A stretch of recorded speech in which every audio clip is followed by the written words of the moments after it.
अस्सलाम वालेकुम नाज़रीन, मैं इस वक्त मीरपुर ख़ास के दरवाजे पर खड़ा हुआ हूँ। ज़ाहरन आपको ये शहर चलता हुआ नज़र आएगा और यहाँ पर जो एक्टिविटी है उससे पता चलेगा कि शायद ये उन जगहों में से नहीं है जहाँ पर सैलाब ने किसी किस्म की कोई आफत या तबाही मचाई हो, लेकिन ये ज़ाहरी हालत जो है एक खौफनाक हकीकत को छुपाए हुए है।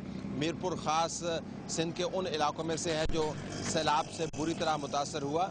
ये सैलाब ज़्यादा बारिश की वजह से भी हुआ और फिर जो हमारे शहरों की और हमारे टाउन्स की अमूमन हालत है उसकी जो ख़राबियाँ हैं, सैलाब उन ख़राबियों की वजह से बढ़ चढ़ कर आया। बहुत बड़े पैमाने पर तबाही हुई है, लाखों अफराद मुतासर हुए हैं, एवैक्यूएशंस हुई हैं और इसके बड़ी बड़ी जो तहसीलें हैं वो मुकम्मल तौर पर ज़ेर आब आ गई हैं। जो इसका मुआशी नुकसान है वो भी अपनी जगह पर है। चूँकि ये शहर है और यहाँ पर लोग ज़रा निस्बतन बेहतर सहूलियात के आदी हैं, तो यहाँ के मुतासरीन की जो फ्रस्ट्रेशन का लेवल है जब उनको बुनियादी सहूलियात नहीं मिलती तो वो भी ज़्यादा है। यहाँ पर एहतजाज भी हुए हैं और यहाँ पर लोगों ने मुनज़्ज़म अंदाज से इंतज़ामी कोताहियों के ऊपर तनकीद भी की है। जो मुआशी नुकसान हुआ है उसका भी एस्टिमेट किया जा रहा है, लेकिन बुनियादी मामलात वही हैं कि जब शहर के अंदर या शहर के दूर दराज इलाकों में तहसीलों में पानी अगर घुस आया तो वहाँ से लोगों को रेस्क्यू किस तरीके से किया गया, रेस्क्यू इतने बड़े पैमाने पर करने के लिए क्या कोई पहले से तैयारी की गई या नहीं की गई। जब रेस्क्यू कर लिया गया, उनको निकाल लिया गया, तो फिर उनको किस निज़ाम के तहत किन किन जगहों के ऊपर उनको रखा गया। मीरपुर ख़ास के अंदर दूसरे शहरों की निस्बत आपको नज़र आएगा कि शायद जो फंक्शनैलिटी है, जो फ़ालियत है निज़ाम की हद तक वो ज़्यादा होनी चाहिए थी, क्योंकि यहाँ की इंतज़ामिया जो है वो उस तरीके से इतने बड़े स्केल के ऊपर ट्रेजिडी से डील नहीं कर रही थी शुरू में, जितने कि दूसरे इलाकों में जिस तरह बदीन के अंदर नज़र आया। लेकिन उसके बाद चूँकि बारिशों का सिलसिला जारी रहा और पानी बढ़ता रहा, इस वजह से शायद यहाँ पर जो मसले हैं वो अनफोल्ड होते चले गए, यानी यकदम सैलाब ने तूफ़ान नहीं मचाया। तो इनके पास प्लानिंग का टाइम निस्बतन ज़्यादा था। उस वक्त को किस तरीके से इस्तेमाल किया गया, ये पर्सपेक्टिव हम आपको दे रहे हैं नाजरीन। सिंध के अंदर मीरपुर ख़ास के इलाके के हवाले से आपको बताएंगे कि यहाँ पर क्या हो रहा है। जो ही आप शहर में दाखिल होते हैं तो शायद आपको महसूस हो कि ये शहर बिल्कुल सूखा हुआ है। यहाँ पर आपको पहिए भी चलते नज़र आ रहे हैं और लोग भी घूमते घामते नज़र आ रहे हैं। सड़कों पर कहीं कहीं किनारों पर जो ही शहर में दाखिल हों लोग कैंप लगाए बैठे हुए नज़र आते हैं। तो मालूम ये होता है कि शायद इस शहर के मज़ाफ़ात में जो तबाही आई है उन लोगों के लिए सर छुपाने की कोई ना कोई जगह यकीनन मौजूद है, और वो जगह अगर अच्छी नहीं भी होगी तो सड़कों के किनारे कम से कम पानी की पहुंच से दूर होगी।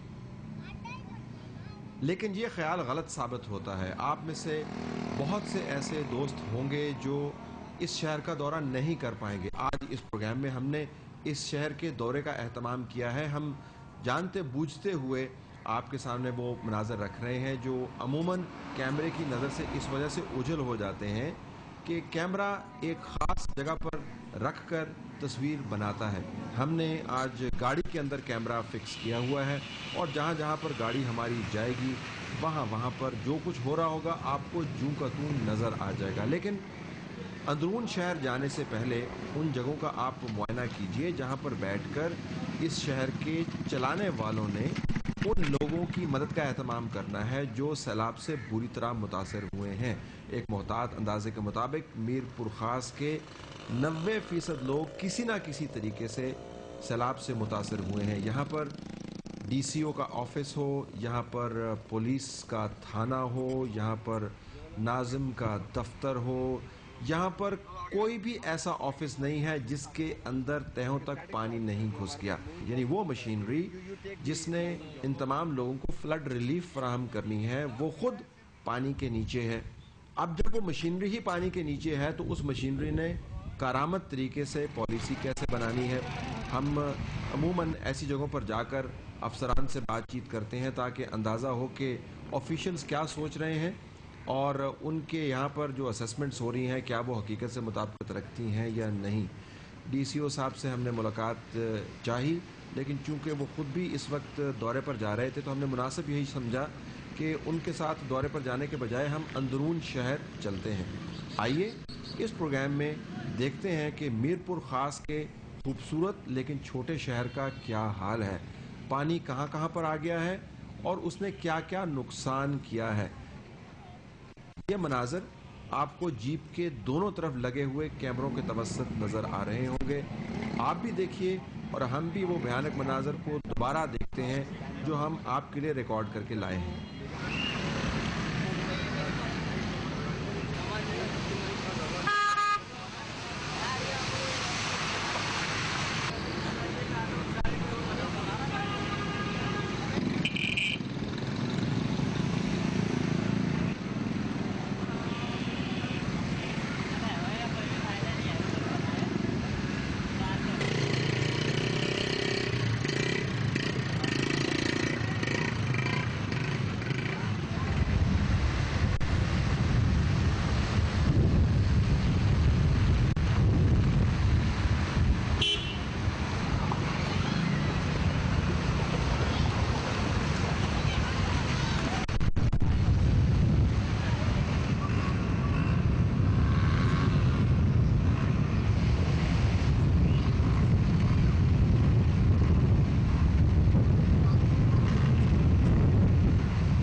तो आपने देखा, ये शहर परेशान है। यहाँ पर तमाम के तमाम लोग एक ऐसे अजाब से दो चार हैं जिसका ना उन्होंने कभी सोचा और ना ही किसी को अंदाजा था कि उनकी जिंदगियां इस अजाब से कितनी मुतासिर होंगी। सड़कों पर खड़े हुए लोग हम पर भी तबर्रा पड़ते, हमें भी लान तान करते और कहते कि आप सिर्फ फिल्म बना के चले जाते हैं, इस मामले का हल नहीं बताते। हम उनको मुर्दे इल्ज़ाम नहीं ठहराते। अगर आप और हम भी इस पोजीशन में हो जिस पोजीशन में मीरपुर खास के लोग हैं, तो हमें भी गुस्सा इतना ही आएगा और जो हमारे सामने आएगा उसके ऊपर गुस्सा निकालेंगे। आप मनाजर देखते रहिए। ये वो शहर है जिसके मज़ाफ़ात के अंदर एक और किस्म का अजाब है, वो मैं आपको एक और प्रोग्राम के अंदर बताऊँगा। लेकिन इस शहर के बासी एक ऐसी मुसीबत में मुब्तला हैं जिसका हल ना उनके सामने है और ना ही पॉलिसी साज इदारों के पास उसकी मौजूदगी के कोई शवाहिद हैं। काम के लिए क्या करें, 3 जने जाते हैं, चला देते हैं, फिर देखते हैं बंद कर देते हैं। डीजल बचा रहे हैं, वो मुश्किल में पड़ी हुई है डीजल बचा रहे। 50 लीटर गवर्नमेंट रोड डीजल दे रही है, ये 2 लीटर डला के बंद कर देते हैं। हम आपके लिए खड़े हुए, रास्ता नहीं है ना, उस तरफ खड़ा है, पानी ज्यादा है उस तरफ।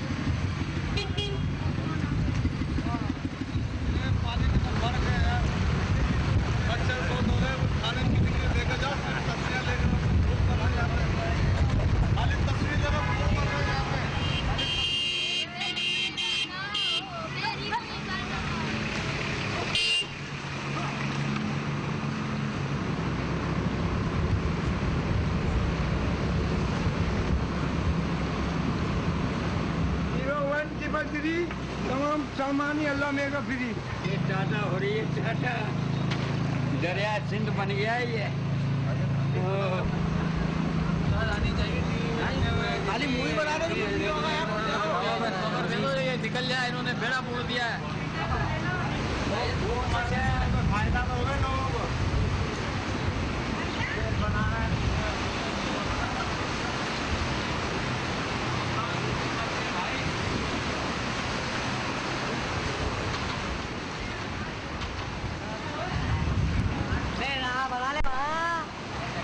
बना ले, उसकी भी बना ले, खड़ेगा 3-3।